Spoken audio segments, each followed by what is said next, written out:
This episode of Earl Grey is brought to you by Audible.com, offering more than 180,000 titles for smartphone, tablet, and desktop. To get a free audiobook of your choice and help Trek FM at the same time, visit audibletrial.com/trekfm. And also by Enterprise in Space, an international program of the nonprofit National Space Society. Find out how you can help science and education and become a virtual crew member aboard the NSS Enterprise Orbiter by visiting enterpriseinspace.org. Hi, this is Robert O'Reilly. My name is Gowron. Honor to you and your house. You're listening to Trek FM.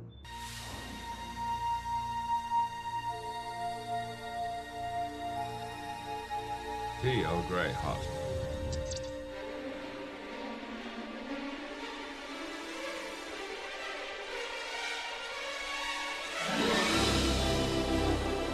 Hello and welcome to Earl Grey, Trek FM's dedicated Star Trek The Next Generation podcast. I'm Lee Hutchison, I'm back again, and I'm joined as always by Richard. You seem to be the only one that's never on holiday or ever takes a break, Richard. You're a true hard worker. Soon enough, I will be taking my vacation, and I worry.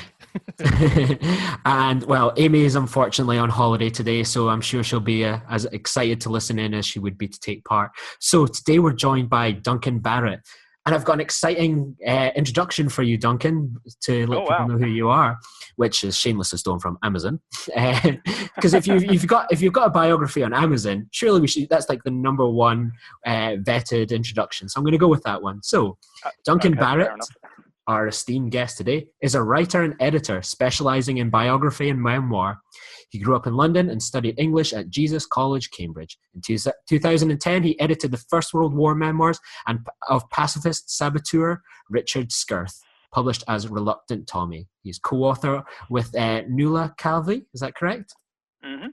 Of a trio of Sunday Times top 10 bestsellers. I don't even have one. The Sugar Girls, which was ranked second in the history bestsellers of 2012. G.I. Brides, which was also a New York Times bestseller in America. And The Girl Who Went to War. His first solo title, Men of Letters, Post Office Heroes Who Fought the Great War, was nominated for the People's Book Prize.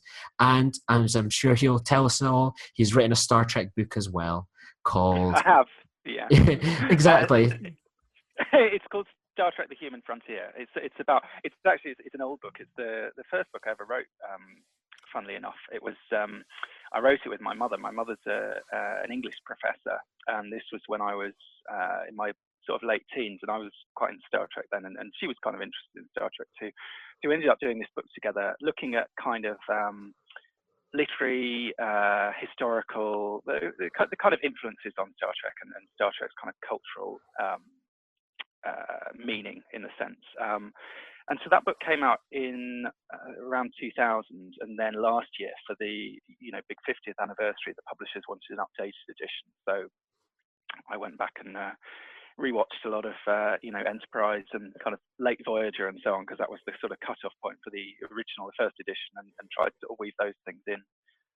So and also the new version of the book has a much better cover, because Aaron Harvey, the wonderful Trek FM designer, designed the cover and did a really great job on it. Excellent. So do you want to, before we kind of maybe dive into the topic, tell us a bit about your Star Trek history and, favorite shows or episodes, or how you got into it, and what kind of, for most of us, just doing a podcast or maybe listening to one is kind of the extent of our fandom. For you, you've actually written a book, got it published not once but twice. That's kind of pretty awesome going for a fan credit. Well, I think once you got it published once, getting it published the second time is probably a bit easier. But yeah, I got into Star Trek really when I was about, I guess, sort of 11 or 12. I'd seen a few episodes. I think I'd seen a few episodes of the original series growing up, but I'd never really. I have a sort of very vague memory of seeing maybe The Devil in the Dark, I think, at a friend's house, but it didn't really kind of make that much of an impression on me. But it was more when I had a while off school when I was about 11 or 12. I had a bout of glandular fever, or mono, they call it in America, Richard. You might know what I'm talking about. And I was off school for ages, basically. and extremely bored because I was basically in bed. I was too tired even to read a lot of the time. So I was watching, Lee will know what I'm talking about. I basically lived on a diet of This Morning, day in, day out, watching it from beginning to end. This is a daytime TV show that you don't necessarily want to watch the whole of, let alone, day after day. And then I'd seen a few episodes of Next Generation at my cousin's house because they lived in Dublin and they had a Sky subscription. So they were getting new TNG that I don't think the BBC had got yet. And I realised, this might interest you, Lee, that the local Blockbuster video store actually had all the Next Gen up to, this was probably like season 6 or so, it was probably around that time. They had all the old videos. So I used to get my mum to go there every few days, basically, and bring me back a stack of these old TNG VHS tapes, which I think they had. I think you can probably tell me if this is right. They were like 4 episodes to a tape rather than 2, the Blockbuster ones, right? Yeah, I have those covers in my file. All Good Things was, the rest of them were all 4 episodes. So right, I'll make sure to send you a wee link to those files. There you go.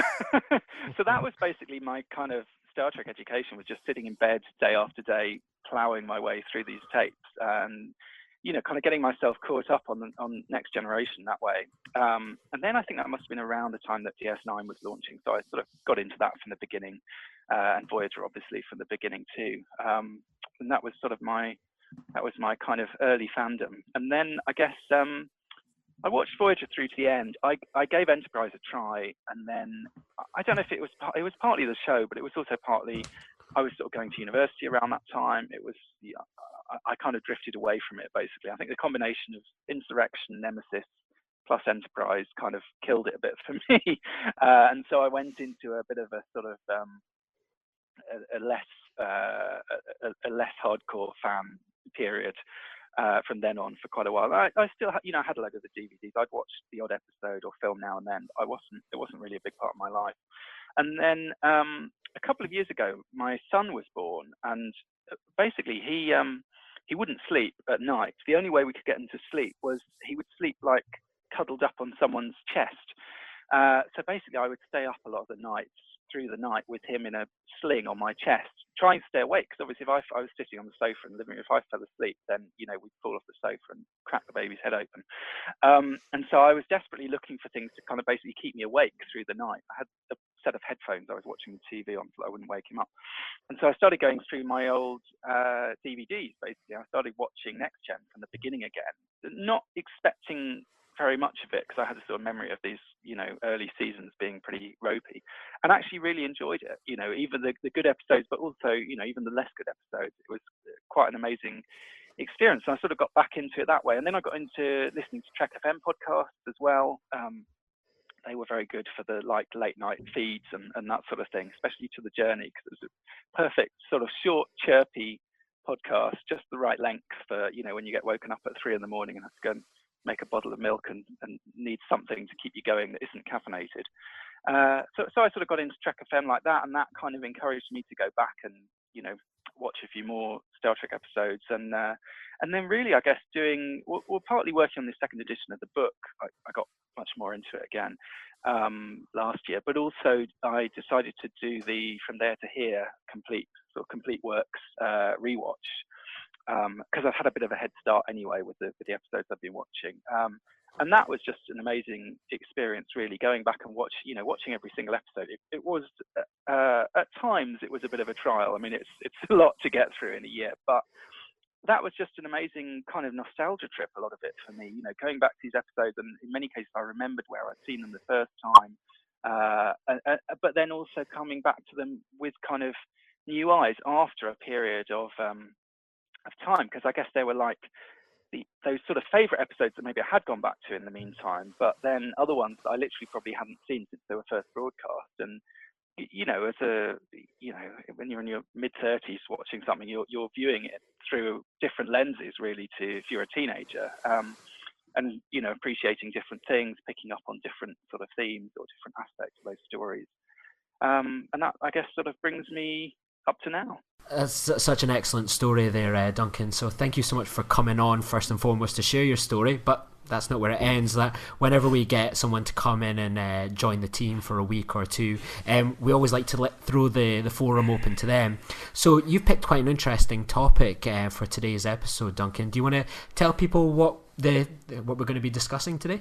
Sure. Well, I was sort of racking my brains because you asked me to come up with a topic, trying to think, well, what could we talk about? And I don't know, Richard, whether this made it all the way to America, but there'd been quite a lot of publicity recently about Prince Harry talking about his feelings about losing his mother at an early age, and his kind of, the counselling that he received for that and so on. And I'm not a massive fan of the royal family generally, but now and then I think they do something kind of vaguely useful, and this certainly seemed to be one of those times where Harry was trying to bring attention to an important issue, talking about mental health. I suppose sort of trying to destigmatise the issue of mental health a bit, which is obviously a hot topic. And so it sort of got me thinking about, Next Gen in a way was a bit of a turning point, I suppose, for Star Trek because of, partly because of just having Counsellor Troy as this main character, trying to integrate the idea of mental health into this kind of military setup.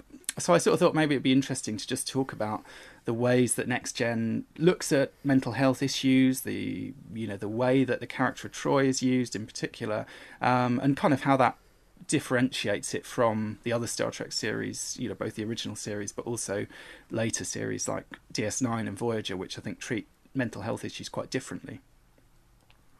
I always think I think Deep Space Nine almost in a way deals with mental health much better. I think with Next Generation in particular, in terms of maybe how they use Troy, it seems very much in that kind of 80s idea of it's almost like life coaching in a way that I never kind of look at, with Troy and stuff, the work I see her do, I very rarely ever see her do one-to-one sort of sessions. We see them here and there and maybe Descent and things like that. But in terms of that, she is a counsellor, but she's on familiar terms with pretty much every character that we see use it, which kind of is a bit suspect. But that's what I suppose when you're on a ship, you've got no choice really. But I always view kind of Troy more as a bit of a life coach, that she's there advising the captain, and she, essentially just using her telepathic skills to go, he's a bit annoyed, and she gives the odd little bit of advice based on that. But I always just see her more as perhaps of a life coach, and that Deep Space Nine, kind of based on the writing, in things like Waltz, for example, really go into kind of mental health more on the nose, as opposed to perhaps the 80s version where it's a bit more floral, I think. Yeah. Well, I guess one of the things with Troy is there's a whole sort of side of her that we don't see, if you know what I mean, because we mainly see her on the bridge. We see her now and then counselling people, but you sort of feel like that's got to take up a lot of her time, and often you sort of see the beginning of what seems like a kind of interesting therapeutic sort of discussion, and that's the end of the episode, and then because it's TNG and because it's very episodic, it's forgotten by the next week. So for example, I was recently watching The Mind's Eye. At the end of The Mind's Eye, there's a counselling session between Troy and Geordie, and Geordie's saying, she quite cleverly nudges him to sort of realise that he's to recover his real memories of what's happened, because he's been brainwashed by these Romulans, and he has these false memories that have kind of been implanted in some way, and she's trying to recover the real ones, and she says basically that this is going to be a long process. It's going to be difficult to reconstruct your memories, but we'll get there in the end. Of course, we don't see that, so we don't see the weeks and months of work that she puts in there. And, partly I suppose that's because it is, at the end of the day, it's a kind of action, adventure, exploration kind of show. It's not it's not, what was that show called with Gabriel Byrne? Was it called In Treatment? That was basically just counselling sessions week after week. Oh, I missed that one. Do you know the one I mean? I can imagine that being on one of the backwater channels. Yeah. It was quite interesting, but you're basically just watching people's counselling sessions, 1 week after the next. But I mean, I think the other thing with Troy is that there's a kind of... there's a weird tension, maybe. The idea of bringing her in and bringing in this sort of... the idea of counselling as being important, that was obviously there, and that was obviously... it was kind of a sign of the times, maybe, because... psychology had become a lot more, in America particularly, a lot more of a kind of normal, a sort of normalized thing. Do you know what I mean? Like everyone has their shrink or whatever. It was a kind of, that was sort of part of the culture. It was developing in that way. And I think there was this kind of feeling, from Gene Roddenberry, maybe particularly, that should be recognised, that mental health was an important aspect of, of a functioning starship. I was just looking up actually the original season 1 Bible, the Writers and Directors Guide, and it's quite interesting to read what they say about Troy. Shall I just read it to you here? Yeah. This was a description basically of the character for any writers who wanted to write for. It says, Troy serves as the starship's counsellor, where her betazoid abilities are especially useful. Her starship speciality might have been known in earlier days as psychologist or psychiatrist, but in the 24th century the science of human behaviour has grown into a much more precise and important discipline. A starship is as dependent on efficiently operating human relationships as on efficient mechanisms and electronic circuits. It also says something about the growing maturity of humanity that Starfleet graduates actually welcome the ship's counsellor's insights on even their own performance and solicit the advice and expertise in the same way as they would a medical officer or other highly trained specialists. So you sort of get a sense there's this real, it's a sort of decision that's been taken. It's kind of going to mean something, the idea that they have these counsellors on board and that they take that seriously. But then at the same time, there's this weird issue that they sort of won't really go there. Do you know what I mean? That's my sense with TNG. Yeah. And when you're saying Deep Space Nine deals with it better, I think Deep Space Nine is more willing to show our characters, the main core characters having, and Voyager as well, actually, having psychologically difficult experiences, experiencing genuine mental health problems. Whereas TNG always sort of skirts around it one way or the other. And it sort of, you see it a bit in there's that episode which I think was kind of a bit of a is not a turning. I was going to say a turning point. Is a non-turning point, but a kind of sticking point, I suppose. Was the one with Jeremy Astor, the boy whose mother is killed, and Worf sort of takes him on. And there was a big argument around that when that episode was being written. That basically Gene Roddenberry had a massive problem with it because he felt that. He claimed that in the by the 24th century, people wouldn't suffer with grief in the same way. It wouldn't be such a problem because these evolved humans would sort of. It seems almost like they'd have become Vulcans by that point. They'd have become masters of their emotions in some way, so that even a child wouldn't be expected to react in the same way to losing his mother as a child today would. And I think a lot of the writers basically felt, well, this is ridiculous. I mean, for a start, how can we write a TV show if people can't react in normal human ways to traumatic experiences? So I suppose that's maybe that might give us a bit of an insight in a way into some of the problems with Troy as a character and with the way that Next Gen represents mental health. Is there's this sort of slightly split personality. They want to do the right thing. They want to incorporate mental health and make it an important issue, but at the same time they can't really face the idea of getting into the kind of the sort of ugly side of that, or the kind of nitty gritty of it. It has to be sort of skirted around one way or the other. I think in a way that it maybe has the cop-out that TNG is very much peacetime, family time, whereas Deep Space Nine, they go to war, they're on this outpost in the middle of nowhere. Voyager, they're stranded in the Delta Quadrant, so they're kind of, their mental health is probably much more strained and frayed. Whereas in TNG, they have very little to complain about, I guess. Although, or at least Troy did her job right. That's true. Maybe she's just such a great counselor that everyone's very well adjusted. They didn't even have to do an episode. yeah. So, kind of obviously with it being kind of a military Navy kind of organization, did you kind of recognize, say, from your kind of experiences, Richard, someone of Troy's ilk and kind of your military setup that you've got experience of, or is the idea of Troy, helping and advising a bit kind of airy-fairy? Honestly, I really think that TNG really missed a very golden opportunity to actually tackle mental health, and I really wish Gene Roddenberry realized that mental health is probably never going to ever disappear, because I think in the early 90s, late 80s, they didn't really see it as a chemical imbalance, because that's ultimately what it is. I mean, it based on your experiences, it's basically a chemical imbalance, and then everything goes haywire all over the place, or at least that's my understanding of it.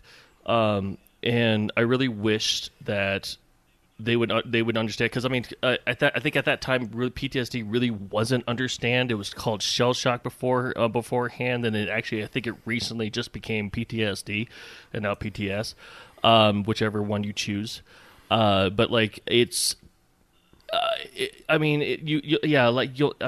could have tackled all kinds of issues. I honestly think that Voyager did the best when it came to like mental issues, especially when talking about the ethical protocols for the Doctor, especially when he was going through his manic insanity or something like that, and basically trying to work through what he did to Seven. And actually, that is one of my favorite episodes of Voyager because of that, because the crew was there. They were there day in, day out in the holodeck with him, and they were definitely trying to make sure that he got all of it out, which is, in a safe space, that is. And I think that's great. So dipping into my own personal life, coming back from Iraq, it was very difficult to adjust. Going from, high speed, day in, day out missions and stuff like that, and having to deal with people that no, I'm not going to say deal, more like cooperating, because we did cooperate with a lot of people out there. We got a lot of stuff done out there, but like lots of rebuilding and helping out families and whatnot. But like, and then of course also the bad stuff too. But I don't want to get into that. But like. When I got back in 2004, everything seemed all right. It felt like it was a dream when I got back to base, or back to Italy is where I was stationed out of. And when I came home, everything just still felt like a dream. And I think when I got out of the military in 2004, and actually settled into civilian life, it got really difficult. As in, sort of like, why am I here sort of thing, it's not like, but like when I went to, and when I went to counseling and everything and try to figure things out, because I had more anxiety issues than I had anything else. But like, going through, we have here in the U.S. we have vet centers. Basically, in most of the bigger counties have one or two vet centers. Obviously, the smaller counties can't afford that, but yeah, we have a lot of volunteers and vet camps, but but basically those vet centers are basically a safe space where you can vent. Now, unfortunately, it's only like 2 hours, an hour or two, or something like that, and sometimes you can't get everything out in 2 hours or an hour. But like that's ultimately what I loved about. The implication, or the things you could do with a holodeck. You could be there for hours and talk about all your issues and get it all out in one fell swoop. Well, maybe not one fell swoop, but basically, in like however long you want to do it. And that's what I loved about.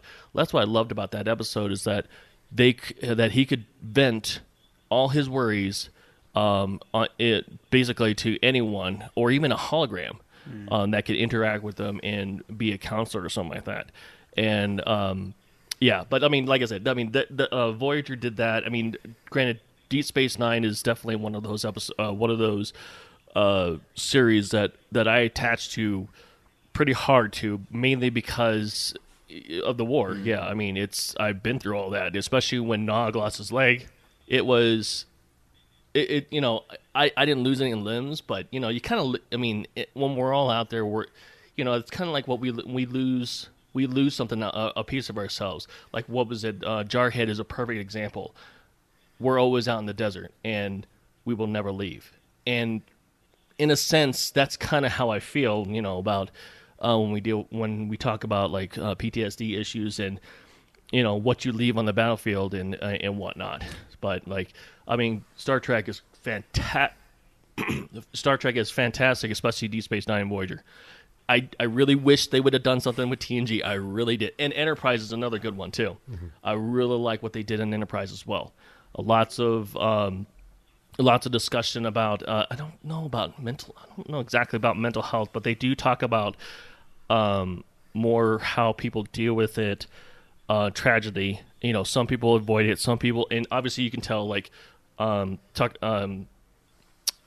didn't want to deal with it because his sister died and wanted to basically bury his feelings, whereas everyone basically on the crew wanted him to talk about it, and they definitely wanted to, just basically get it out. I mean, and that's great therapy, especially when you have family that cares.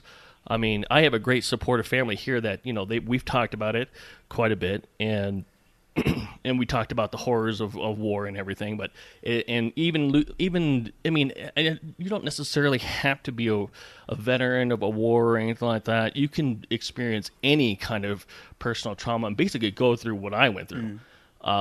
And it's sucks.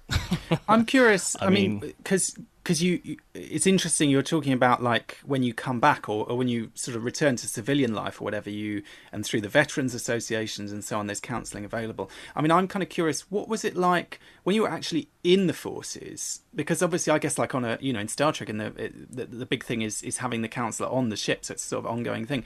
I mean, was mental health something that your superior officers discussed with you? Was there a taboo around it? Was there a stigma around it? Was it something that was kind of acknowledged as a kind of a risk of what you were doing? I mean, I'm just curious, like, what was because I guess historically it would have been very much a kind of taboo subject.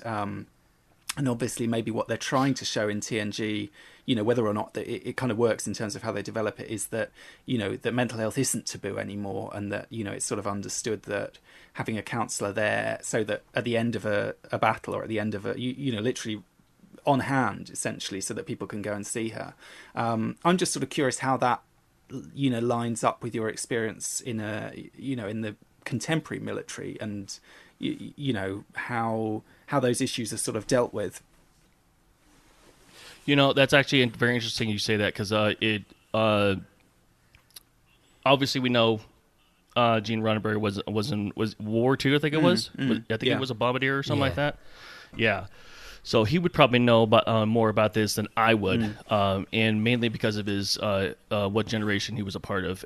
So yes, it's considered, it is taboo. It's very, before like, let's say my dad's era, which is Vietnam, or like Vietnam and previous, and even filtered down to Desert Storm as well as post 9/11.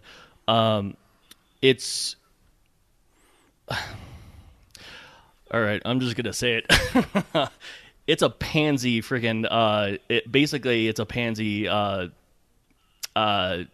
thing to say to someone, or it's basically. Yeah, it's basically a pansy way to get out. Is basically how we call it, in the service. It's basically you're weak. You're completely weak, and I can't even tell you how many veterans, Vietnam era and above, and even to this day, Desert Storm, a lot of people don't want to come out and say, "Oh, I have PTSD," because a lot of the veterans who say they don't.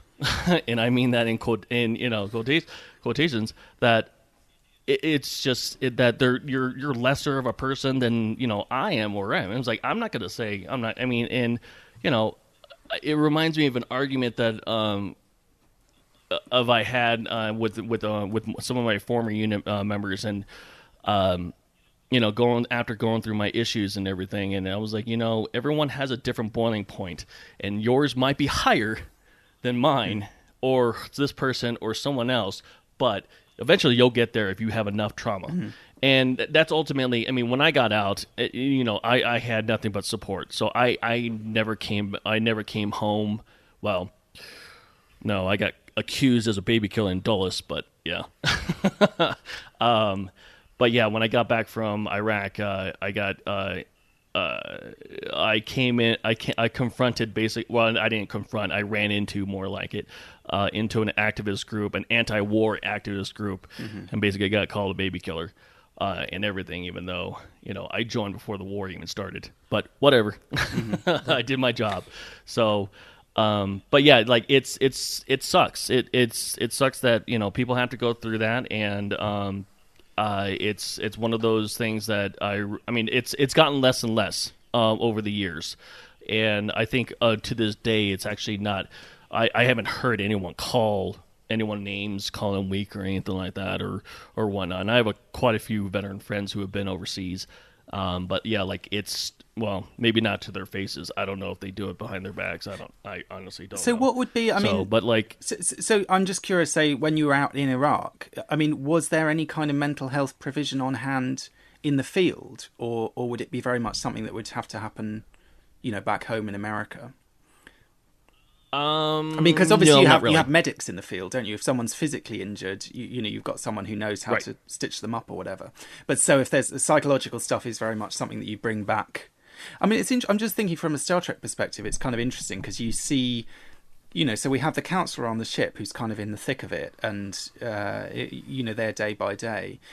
But in a way, what you often see is I'm thinking like, say, of the episode Family, Picard's way of dealing with that kind of emotional trauma really is he doesn't deal with it with Counsellor Troy on the ship. It comes out when he goes home. And you see the same thing in Enterprise with Archer, don't you? That he has the very similar episode home after the whole Xindi storyline, and he's kind of coming to terms with his own sort of guilt and his feelings about the things that he's done. And it's sort of, it is very much that sort of thing of like trying to readjust into not necessarily civilian life, but kind of ordinary life. So like for Archer, he finds it hard to adapt to the way that people are treating him. They're saying he's a hero and he saved their lives and so on. He feels like he's failed kind of morally.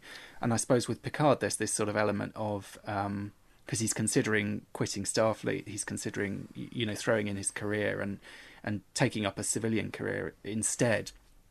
And it's this that sort of brings out these issues. There is this sort of sense that it's when the separation maybe is necessary to bring that kind of, to bring that beginning of that sort of healing process, or at least acknowledging what the problem is to begin. I mean, it's interesting with Picard. I was thinking about this, although it's another strange contradiction. Although he obviously values Troy very highly, he's very respectful towards her. She has a big position of, symbolic position on the bridge at his side.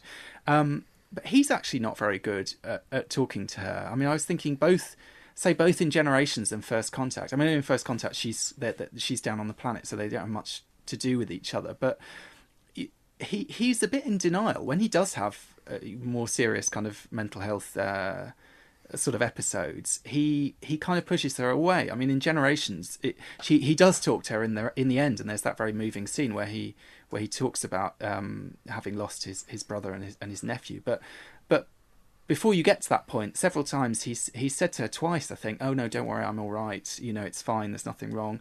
And then she comes to see him, and she says, what's happened? And he says, "Oh, it's just a family business or something." He tries to brush it under the carpet. So even this captain who, on the face of it, acknowledges the importance of mental health, who kind of recognises that these things, are not taboo and are not to be stigmatised, when it comes to himself, he can't really. He's sort of in denial about it. He can't really engage with it. And in First Contact, you see that to an even greater extent. He's really lost the plot basically, and he's so resistant to being told that by his friends, by his colleagues, by people who've known him for a while. And it's only finally in the end, Lily Sloan manages to get through to him by sort of smacking him around the head with it practically, by pushing him to this extreme where he suddenly kind of sees what he's come to, sees what a desperate situation he's come to, and then he's able to kind of begin to process that in a more healthy way, I suppose. But so it's sort of interesting. You've got this character who on the one hand seems to be very responsive to this whole idea of therapy and talking and the mental health needs of the crew, but at the same time, when it comes to himself, isn't really able to ask for help. I think that's kind of common, to be honest. Like, as someone that has studied and carried out counselling, for example, I think that is very common. For example, I think the difficulty with Troy being so familiar with the crew is it makes it very difficult. Like, I can only speak from my point of view. Like, when I was doing kind of counselling training, for example, you go into like little groups, triads, and what you would do is you would play the counsellor, counselling one of your fellow students, and someone would watch from the group and take notes, and then you would move around in the circle. And then you would go off and have lunch together, or you would go back to the classroom, and then you would do the same thing next week and next week. And quite a lot of the like kind of my fellow students, some of them would be so open, just straight away, just talking about their feelings. And others, like myself, and I can only speak for myself, and I'd be thinking like, why do I want to, like, we would have a practice session, for example, where like the topic would be a tough part of your childhood or something like that. I'm thinking like, why do I want to tell someone a really personal, maybe horrific or upsetting thing, and then go, okay, then move around, and then I'll go see you at lunchtime, and that person would look at you perhaps thinking like, oh yeah, that's Lee there, that thing happened to him as a kid. They might pity you or might judge you or anything like that. Whereas if you go to see, say, a counsellor that, you know, is just strictly to you, and you're not going to see them kicking around in your office place next to you in the couch, you'll be thinking like, you'll be more prone to be open. And like with what the kind of job and work I've done, like, we have to get counselling as part of it, because, you know, if you're counselling people, you've got to make sure that you are mentally okay to go off and do the same thing. So when I do that, when I get that, I go off and meet someone that I don't know who they are, or, well, I know who they are, but they're not someone that I'm going to bump into in the canteen having small talk while waiting for chips, or I'm going to see them on the, you know, the class night out or anything. There's someone that is strictly there as a counselling role. And I think the line with Troy and like being so familiar with the crew makes that very difficult for people to come forward. Like, it's almost probably like what we probably are with wives and partners sometimes, you know. Oh, is everything okay? Oh yeah, everything's fine. Whereas we'd maybe go see like one of our friends that we've maybe not seen in a while, and we're more prone to then going, hey, you know, things have been a bit tough lately, and you're more open. You don't want to have someone looking at you, you know, maybe feeling sorry for you or knowing what's really upsetting you. And I think that's where the counsellor role is more difficult in the way they've got it set up in the next generation. And I don't think I think if I was Picard and I was maybe facing an issue, would I be so inclined to say to Troy, perhaps not. Maybe that's why he was so repressed from like family onwards about this Borg issue, and that's why it all exploded when the Borg came out. That he was like, well, I don't want to tell Troy I'm, you know, feeling under pressure, you know, she might feel that I'm not suitable for doing this job as captain and might put something in, you know. These things would probably likely be in a guy like Picard's mind. Well, there's a theory. It's not only did she crash the Enterprise, but she caused the whole, you know, crisis of first contact by being too friendly. Exactly, I mean, I think there's an element with Troy of occasionally she can seem a bit, sometimes like for comic effect or so on, they have her doing things which seem slightly unprofessional. And I mean, I don't want to, you know, emphasize that too much, but I'm just thinking she can be a bit sort of gossipy and a bit sort of, she's very much not the kind of traditional Freudian sort of cool, detached kind of counsellor. She's a very warm, she is kind of like a friend as much as, there's a kind of similarity with, I suppose, Guinan, who is performing the same role in a kind of a more informal context. And you do occasionally get with Troy, I mean, I'm thinking actually this is a Voyager episode, not a Next Gen episode, but there's the one where she's counselling Dr. Zimmerman and the Doctor, and she basically throws her hands up in the air and says, well, your problem is you're both jerks, and walks out of the room. And I mean, like, it's funny, you know, it's a nice comedy moment, but at the same time, if we're supposed to see her as essentially, you know, like, as it said in that document, a psychologist or a psychiatrist or whatever, there are kind of professional boundaries that would seem to be, you know, crossing in a way. And I don't know whether that's just partly that she's at the mercy of, you know, writers kind of fishing for a bit of comedy or a bit of comic relief, and the idea of the counsellor kind of behaving inappropriately is part of that. But I suppose that's kind of the danger. And you're right, you know, she is quite friendly with them all. I mean, they're a friendly crew, and you know, she's one of them, so why shouldn't she be? But at the same time, if you're Geordi LaForge and you've spent months talking to her about your problems with women and lack of confidence and so on, then, you know, do you want to be having a drink with her in the bar and do you know what I mean, with all of that in the background? Yeah. I actually did From There to Here on that episode, and I put on my counsellor cap and said that Troy was negligent to be acting like that. Even if she's joking, it's like things like that can really put people off, like going towards counsellors or viewing counsellors as a bad experience. I've worked with people before that they were like, well, I didn't want to maybe, you know, work with like go back to counselling or be with a counsellor because I told someone my problem one time and this counsellor maybe laughed or was dismissive of it, and I know it's all a bit of a joke and stuff, but if I put on my serious cap, I would say, well, that kind of can be prone to why putting people off counselling, for example. And to go back to an earlier point, I had a person that I knew that worked in kind of did some stuff in Afghanistan, and as far as I'm aware, they had the same approach, that out there in the field there wasn't really the mental health support. I imagine it's probably changed a bit now, surely, but it was more focused on coming back. And I think that's perhaps, I'm not too sure. I definitely think they do need counsellors on deep space ships, because I probably would go mad working on one of these, and I wouldn't want to be going on a 5-year mission and then after the fact getting counselling when my mental health could essentially cause the destruction of a ship or crisis, really. Yeah. When I was in 2000, or when I went overseas in 2003. They actually didn't have anything like that. From my understanding is that they do now. I was in the Army, so in the field it's a little different. It's kind of difficult to do that, especially when bases move and operations change and all that kind of stuff. But I do know that the person that we relied more on was the chaplain. He came out if say for instance, I think. Unfortunately, he visited Charlie Company more than us, and that was Alpha Company, and they took a lot of casualties, unfortunately, and he was there all the time. Well, not all the time, a lot of the time.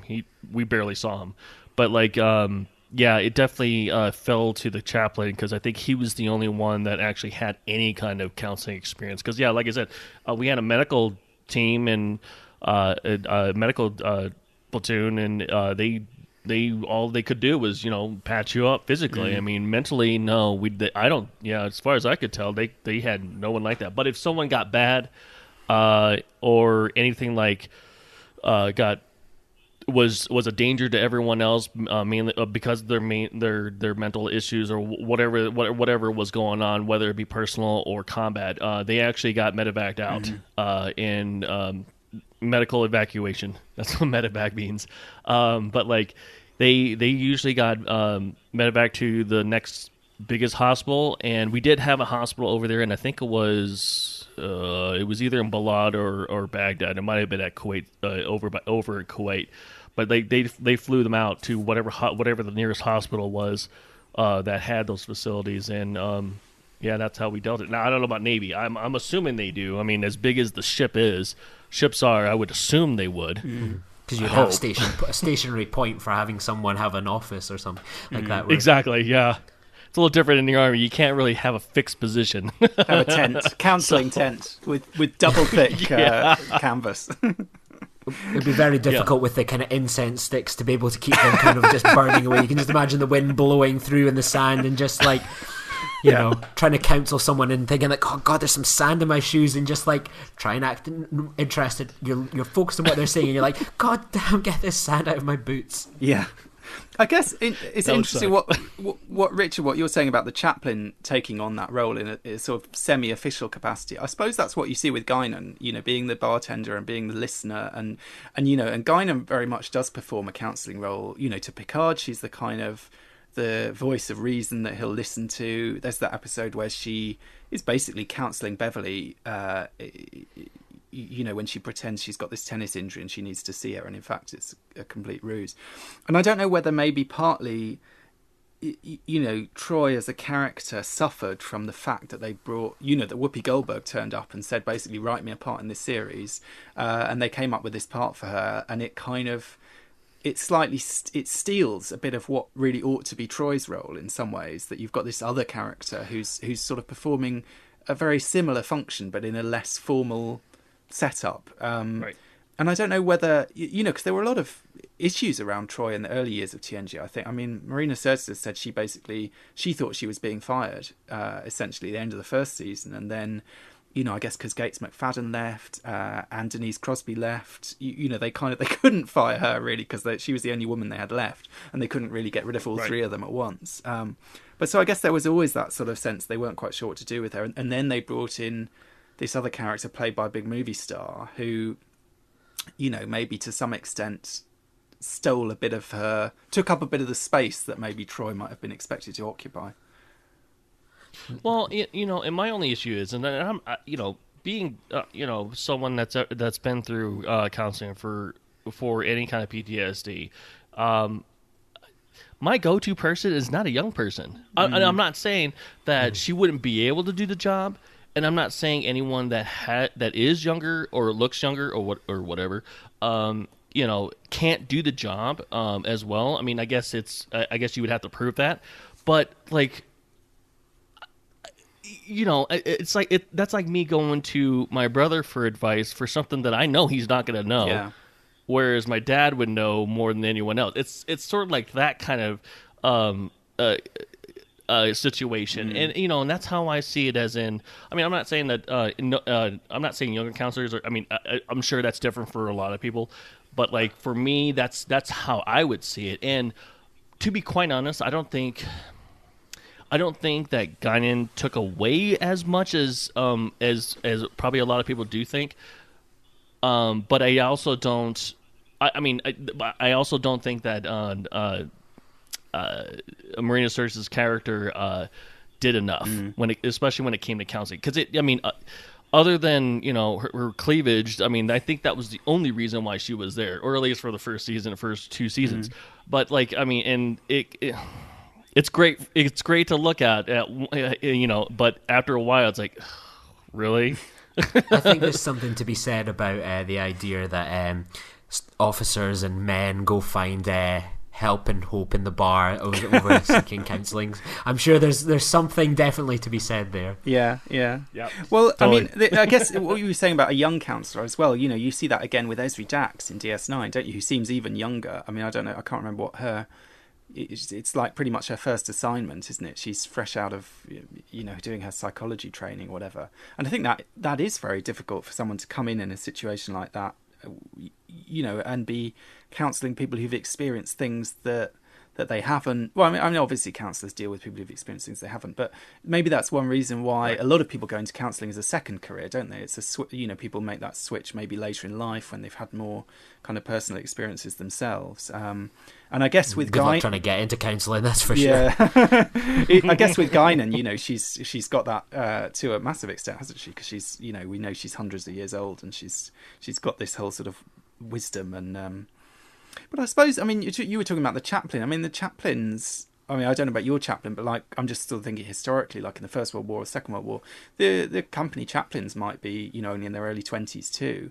I suppose maybe by being part of the church, they've got this kind of there's an association with something ancient. Do you know what I mean? And that they're supposed to be wise beyond their years and so on. And maybe for a counsellor that's harder. But I don't know. It's an interesting. Well, go ahead. Sorry, I didn't have anything to say. No, well, I was going to say is like our chaplain was actually. I'm not stereotype. I mean, he had a lot of gray hair, so I'm assuming he was probably in his 50s right. or something like that. And it's really hard. I mean, it's really hard to take advice from someone that's younger than you, especially. I mean, it's like, and then when you get to that age when you're the elder. It's like, who do you take advice from? I mean, I'm not saying that. Obviously, everyone's experiences are different.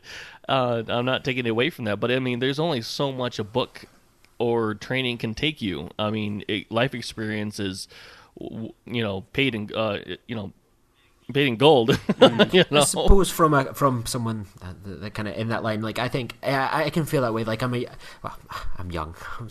I'm just 30, so I can still class myself as a millennial. I'm not willing to embrace that I'm in my 30s yet. Right. But when I'm working with like individuals, that most of the people I work with are kind of in their 20s and maybe teens, those sorts of ages. Historically, is what I've worked with. Right.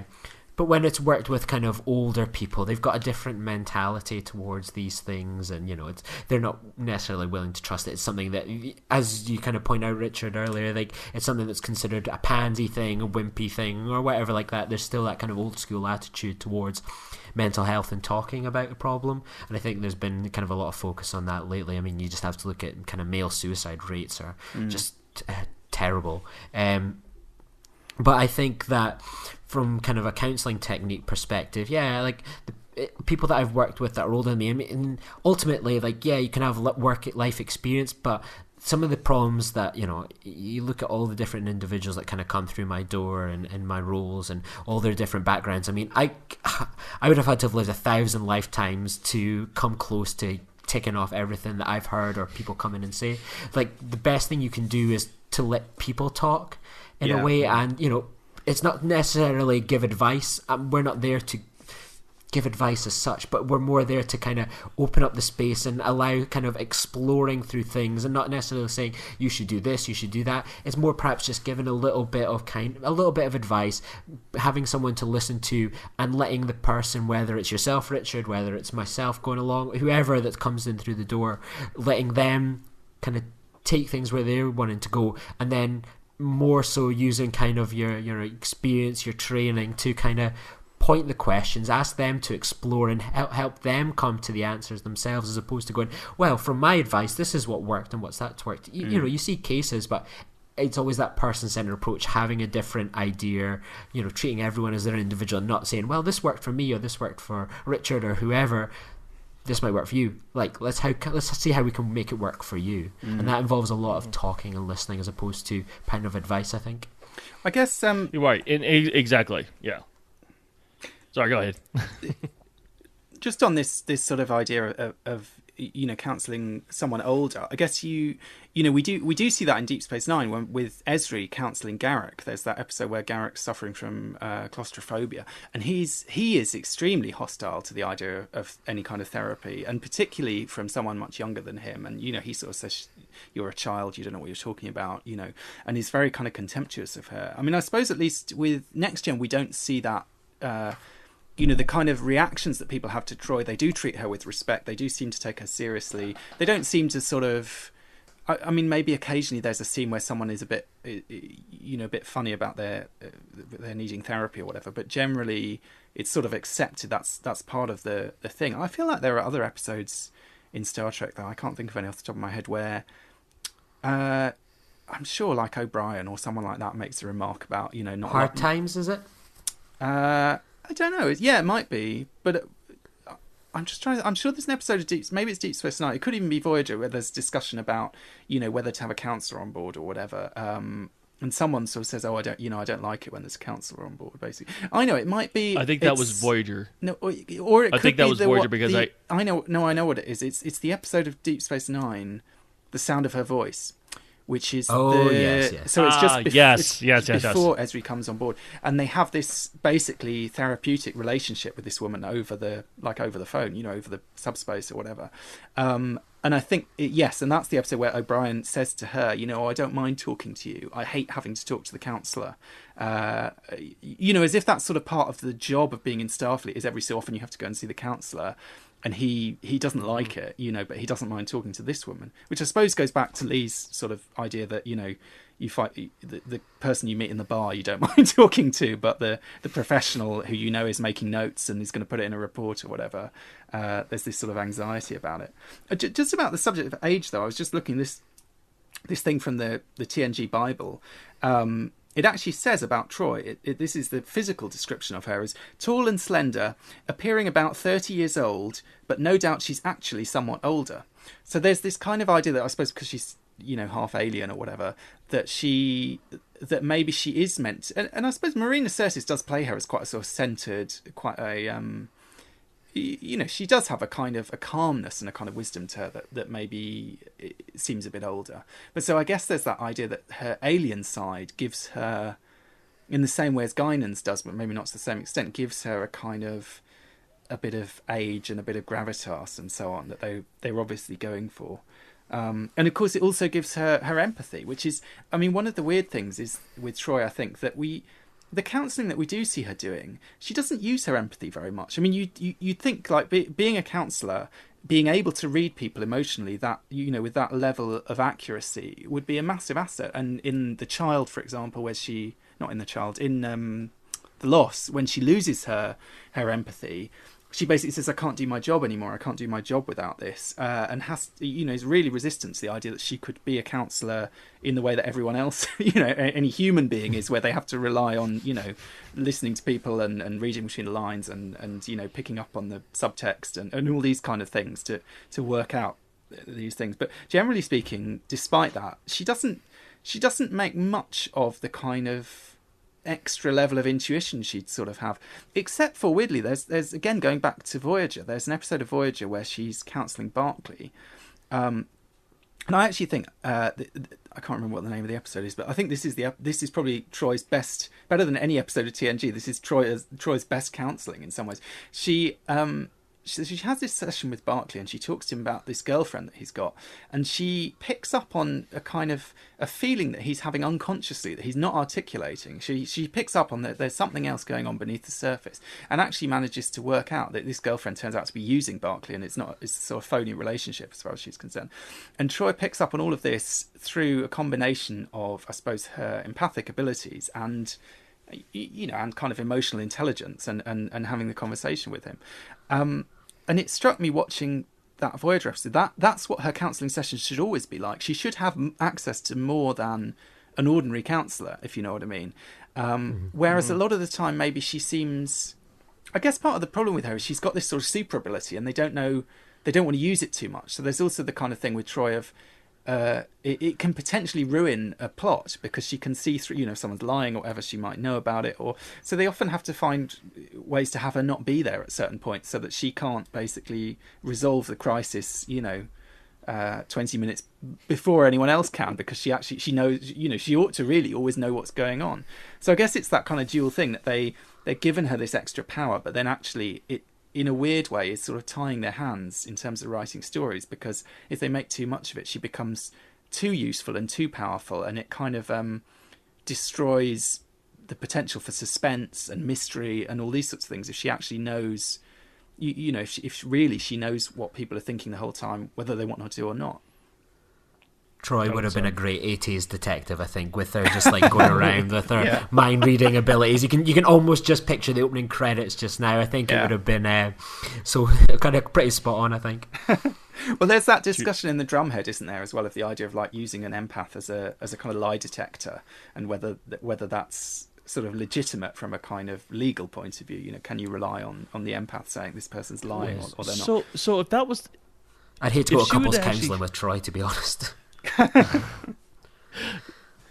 You would think that she would actually be better at poker too. Yeah, she should be wiping the floor with them at poker. I mean, it's weird, isn't it? She should be the rich one. Yeah. I know. And Geordie as well, actually, because can't Geordie sense things to do? You know, like if someone's heart rate is raised or whatever. I mean, between the two of them, I don't think anyone should have a chance at poker. Plus, Data presumably is counting the cards, you know, with perfect accuracy. Nice, I like it. Yeah. So does anyone have anything else to say on the topic of mental health before we start to wrap up? This is just a sort of general thing, moving aside from Troy particularly, but I think one of the things that you see in TNG, you know, because we sort of talked about how the later series maybe deal with mental health a bit more head on, they may be more willing to engage with it seriously. You know, in terms that Richard mentioned, Nog's kind of PTSD after he's lost his leg and so on. You know, story like we talked about Garak as well in DS9, and in Voyager, of course, you know, you see depression. You see Janeway having kind of bouts of depression. You see B'Elanna having various, you know, kind of being maybe not quite suicidal, but you know, pushed to a really quite an extreme position. And what's interesting, I think, about those series is that what they went more into these kind of issues, and they took them more seriously, and they allowed central characters to experience them, but they also made them comprehensible in a real psychological way. So, you know, B'Elanna has that experience because she's lost her friends, and she feels, you know, maybe guilt about not being there, and then it's experience that would be traumatic for anyone. You know, Janeway is having a kind of crisis of confidence. I mean, it's partly in that episode, it's to do with the fact that there's no stars and so on, but there's also quite a strong psychological background to it.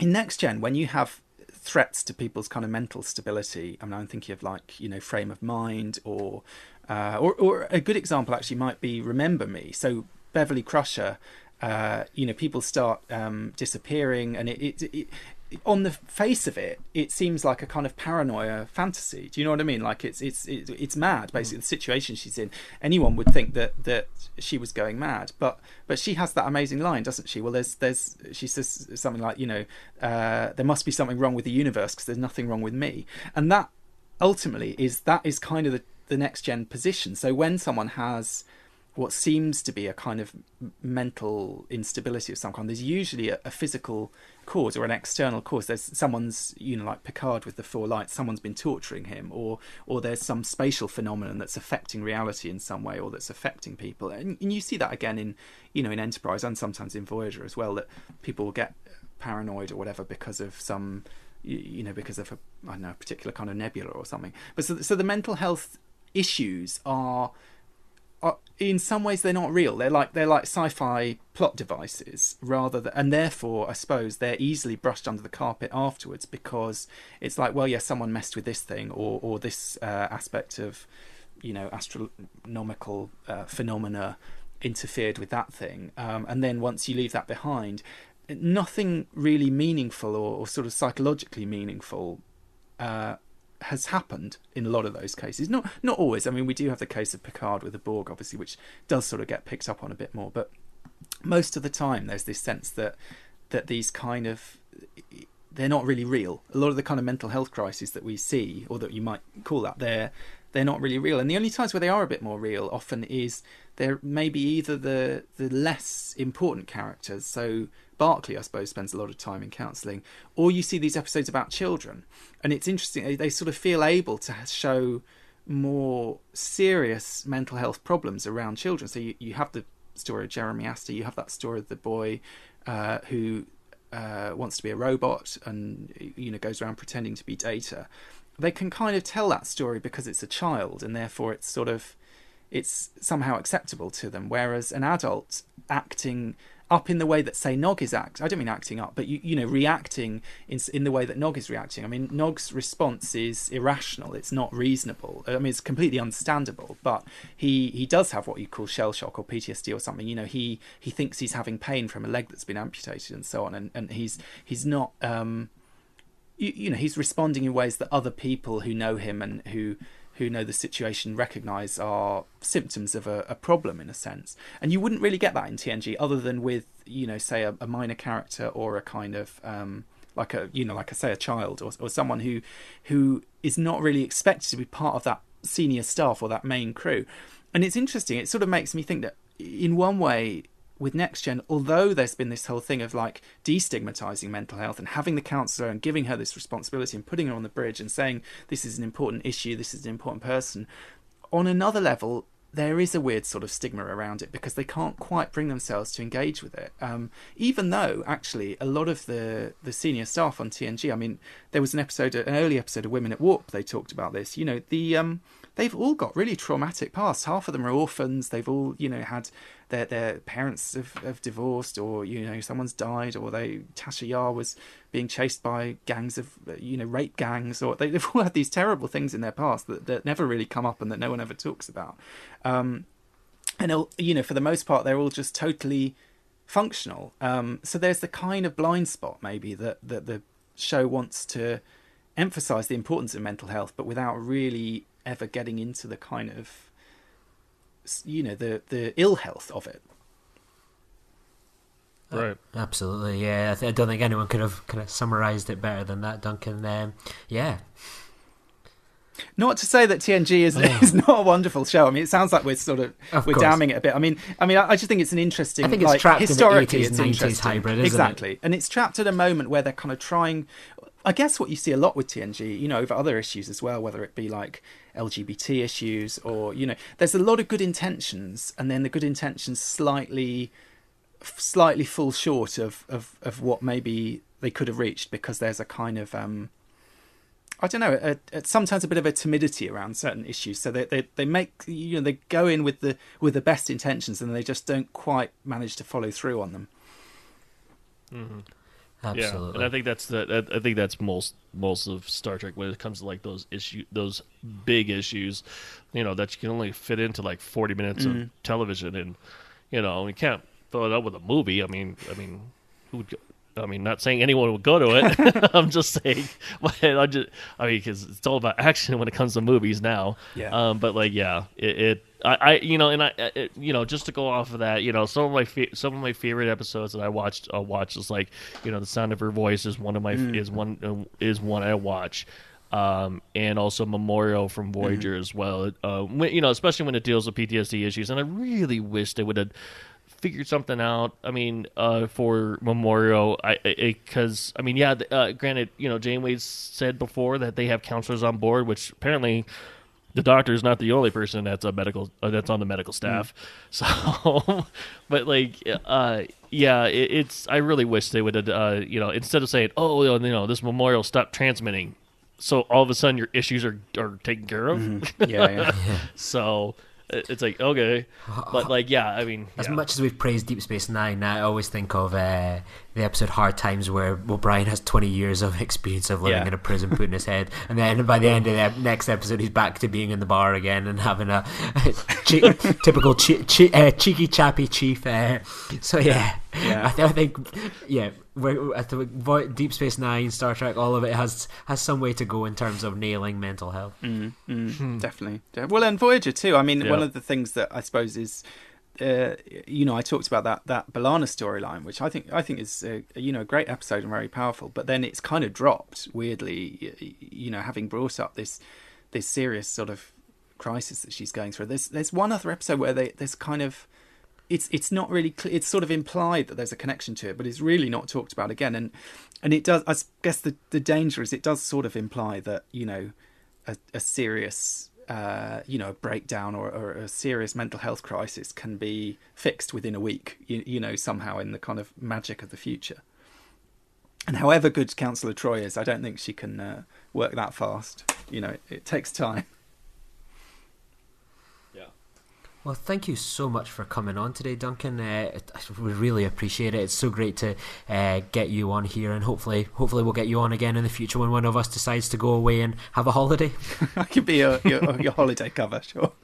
Exactly. So, as we mentioned at the start of the show, that you're the author of so many great books. Have you got anything that you'd like to recommend to people, or anything that if someone enjoyed listening to you that they would like to read what you've written in print? Plug away. Well, yeah. I mean, if you're interested in, basically, I mainly write the books I've been doing recently are sort of Second World War social history, generally focusing on women's history. I did a book a couple of years ago about the First World War called Men of Letters, which was about postmen who served in the forces in the First World War. So obviously there's quite a lot there if you're interested in, shell shock as they would have called it then, but the kind of, really people who experienced some of the horrors of war, right up close. And then again, sort of as we were talking about, had to come back and adjust to, going back to work at the post office, and how do you kind of settle back into ordinary life like that. And obviously, probably more relevant, though, is this Star Trek book that I wrote, Star Trek: The Human Frontier. If you're interested in that, you can go to www.startrekhumanfrontier.com and you can find out loads about that there. I also will be becoming a more regular voice on the Trek FM network because Tony Black and I are starting up, it should be launching just about now, a new Trek FM podcast. It's going to be fortnightly, looking at, it's called Primitive Culture, and it looks at basically our culture, the primitive culture being our culture and the way that that's influenced Star Trek. So looking, I suppose largely at the kind of writing process, at the kind of inspiration behind the writing, and seeing it in a kind of historical and cultural, through a kind of historical and cultural lens. So, for example, the first episode that we recorded is about Oppenheimer, the scientist in the Second World War, and how his story was weaved into a couple of Star Trek episodes. We might be looking at historical stories, we might be looking at movies, we might be looking at literary sources, but really sort of working out where are some of these ideas that maybe we're familiar with from Star Trek come from, and how have the writers adapted that source material, to bring it into the 23rd or the 24th century. Hot damn! As someone that is a bit of a social scientist at heart, I'm already hooked on that. I'm listening, and like little eyes or like love hearts are blowing into my eyes. So yeah, I cannot wait to listen to that episode. We're all in for a treat with that one. First episode should be dropping soon, I think. So you'll get to see what we're talking about. And also, I mean, one of the things that we wanted to do with that podcast is bring guests on if there's if people have an area that is a particular passion of theirs or that they are particularly familiar with, because it's such a broad topic in a way. I mean, we just recorded an episode about various literary influences, and some of them were books that I'd read, some of them were books that Tony had read, and we were doing our best to kind of speed read a bit in the lead up to the recording. But for example, I think, Lee, am I right in thinking you're a big Les Mis fan? Yes, I do. I can be found singing. Right. Do you hear the people sing in the early hours of the morning? Well, after there you a few go. Too many signs. So for example, so if we get to that episode of Deep Space Nine, we wanted to do something about Les Mis. Maybe you might be someone who could come on and share your passion for that story with us. And I think I droned endlessly about it in one of the From There to Here's as well. Yeah. So I'm sure people are screaming for a companion piece. There you go. So basically, I mean, that's one of the things that appealed to us about doing that project is it's a very broad topic, and it also allows us to bring in people with their own passions and their own enthusiasms and so on to talk about how those things relate to Star Trek as well. Awesome. Well, good luck with it. We'll be keen to listen in and support it best we can. Thank you. Absolutely. So, talking about mental health isn't the only thing we've been talking about here on Trek FM. Here's what's been happening on all our other shows. Previously on Trek.fm, Standard Orbit. Best of Both Worlds. It's a good episode. I enjoyed it. I remember when it first took off. Family was 100 times better to me. I'd watch Family 10 times to 1 over watching Best of Both Worlds or Inner Light. Those are the types of things that interest me. And I do enjoy the action-adventure pieces of it. I truly do. But I love seeing the characters, and that's why Wrath of Khan works. Warp 5. It was just mesmerizing to me. And I remember when my dad, a long time ago, had an airplane. He would take us up flying, but never, we'd hold the wheel and say, hey, we're flying an airplane. But I never really was bitten by the flying bug. But it happened right there on a runway in Hawaii, on Oahu. The 602 Club. And we saw it in the first Alien as well. I mean, like the company sent them to the planet to bring that alien back, right? And I didn't remember the part where in this film where Burke sent the colonists to go and find the ship on his own without authority from the company. I had forgotten that part. So that was kind of an interesting revelation, seeing this movie for the first time in 12 or 13 years, however long it's been since I've seen this. And that's what else is happening on Trek.fm. Check out all of these shows and join the conversation about your favorite corner of the Star Trek universe and beyond. You'll find us wherever you get your podcast. If you're an Apple user, be sure to hit the subscribe button in Apple Podcast on iPhone, iPad, or Apple TV, or the desktop iTunes app to get the latest episodes as soon as they are published. And please leave us a star rating and written review. If you're not an Apple user, we've got you covered as well. You can find our shows on Google Play Music, Stitcher, TuneIn, Speaker, SoundCloud, Windows Phone, in most third-party apps, and you can stream and download the MP3 file from our website or grab the RSS link. We'd love to hear your thoughts on today's shows, and there are many ways for you to do that. The best places to join the larger conversation is in the Babel Conference, our listeners group on Facebook. Just type Babel, B-A-B-E-L, into the search field on Facebook, and it should come right up. We love interacting with our listeners there, so join the conversation. If you'd like to send us an email, we love those too. You can use the form on our website at trek.fm/contact. Choose to send to a show and select Earl Grey. That will come right to us. You can also find the network on Twitter at TrekFM and on Facebook at facebook.com/TrekFM. If you'd like to help keep all the shows coming to you each week, you can become a patron of the network on Patreon. Visit patreon.com/trekfm. That's patreon.com/trekfm to get all the details. Perks include early access to episodes, exclusive content, producer credits, and more, available through our special patrons website, Patron Zone. It requires a great deal of money to produce, host, and distribute these shows each month. We really appreciate any support you can give us and hope you'll join the team. Again, you'll find all that details at patreon.com/trekfm. So, Richard, where can people find you on the World Wide Web if they wanted to speak to you about any of today's topics? Well, they can find me exclusively only on Facebook. I pop in there here and there in the Babel conference, and that's pretty much it for right now. I'm working on a Twitter, so yeah. Yeah, you can find me on you can find me on Twitter. I'm not exclusive to Facebook, but you can find me on Twitter at Lee_Nostromo, and you can find me on a bunch of other podcasts. You can find me on The Filibuster talking about nerd and geek culture, and you can find me sometimes on the Glasgow's Green football podcast. After we've just beaten our rivals 5-1 today, I'm sure I'll be on there soon enough. And obviously you can find me on the Babel conference if you want to interact that way. And what about yourself, Duncan? Where can people reach out to you? You can find me on the Babel conference quite often, and if you want to contact me on Twitter, I'm at Barrett's Books. That's BARRETT. Barrett's Books. Excellent. Find me there. So thank you once again for coming on, Duncan, and hopefully you'll all join us next time for another cup of Earl Grey. Today is a good day to die.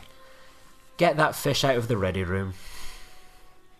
If there's nothing wrong with me, maybe there's something wrong with the universe.